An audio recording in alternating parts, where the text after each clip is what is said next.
नहीं चलेगी, नहीं चलेगी।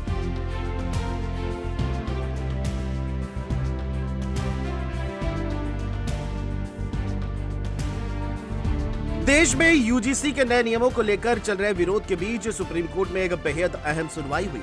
कोर्ट ने 13 जनवरी 2026 को अधिसूचित यूजीसी के नए नियमों पर फिलहाल रोक लगा दी है। कोर्ट ने कहा कि 2012 के दिशा निर्देश लागू और आगे भी प्रभावी रहेंगे। मुख्य न्यायाधीश सूर्यकांत की अध्यक्षता वाली पीठ ने इन नियमों की भाषा और मंशा पर सवाल उठाए। सीजेआई ने कहा कि ये नियम अस्पष्ट है और इनका दुरुपयोग संभव है। 75 वर्षों में जाति विहीन समाज की ओर बढ़ने से हमने जो कुछ भी हासिल किया है, क्या ये पीछे की ओर जाना है?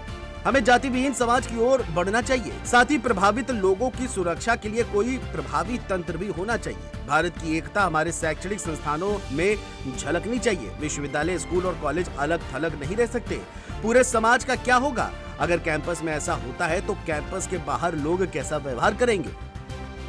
बता दें कि अब इस मामले की अगली सुनवाई 19 मार्च को होनी है। सुप्रीम कोर्ट ने केंद्र सरकार से याचिकाओं में उठाए गए सभी मुद्दों पर गंभीरता से विचार करने को कहा है। अदालत ने स्पष्ट किया है कि इन नियमों की समीक्षा के लिए शिक्षाविदों, न्यायविदों और सामाजिक अभिकर्ताओं की एक समिति गठित की जानी चाहिए, ताकि समाज में किसी भी प्रकार का विभाजन न हो।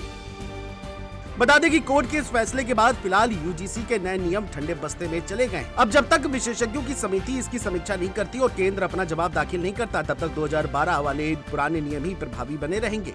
हालांकि सुप्रीम कोर्ट के आदेश के बाद राजनीतिक प्रतिक्रियाएं शुरू हो गई है। सपा मुखिया अखिलेश यादव ने सोशल मीडिया प्लेटफॉर्म एक्स पर पोस्ट कर कहा कि सच्चा न्याय किसी के साथ अन्याय नहीं होता है। माननीय न्यायालय यही सुनिश्चित करता है। कानून की भाषा भी साफ होनी चाहिए और भाव भी। बात सिर्फ नियम नहीं, नियत की भी होती है। ना किसी का उत्पीड़न हो, ना किसी के साथ अन्याय, ना किसी पर जुल्म ज्यादती हो, ना किसी के साथ नाइंसाफी। वहीं घोसी के समाजवादी पार्टी के सांसद राजीव राय ने भी इस पर अपनी प्रतिक्रिया दी। कहा कि मैं इतना जानता हूं कि सरकार की नीति सभी का ध्यान भटकाने वाली और सभी को बेवकूफ बनाने वाली है। ये सरकार नहीं चाहती कि जन कल्याण पर बात हो। उसकी नीति बने जिससे सभी का हित हो और जनता का लाभ हो। इसके अलावा कांग्रेस के सांसद प्रमोद तिवारी ने भी इस पर अपनी प्रतिक्रिया दी और कहा कि भाजपा सरकार सिद्धांत को भूल गई है। सरकार का काम है कि यदि कहीं अशांति हो तो वहां शांति पैदा करे, लेकिन ये लोग वर्ग, जाति और धर्म के नाम पर देश में आग लगा रहे हैं ताकि लोगों का वास्तविक मुद्दों से ध्यान हट जाए। मैं सुप्रीम कोर्ट को धन्यवाद देता हूँ।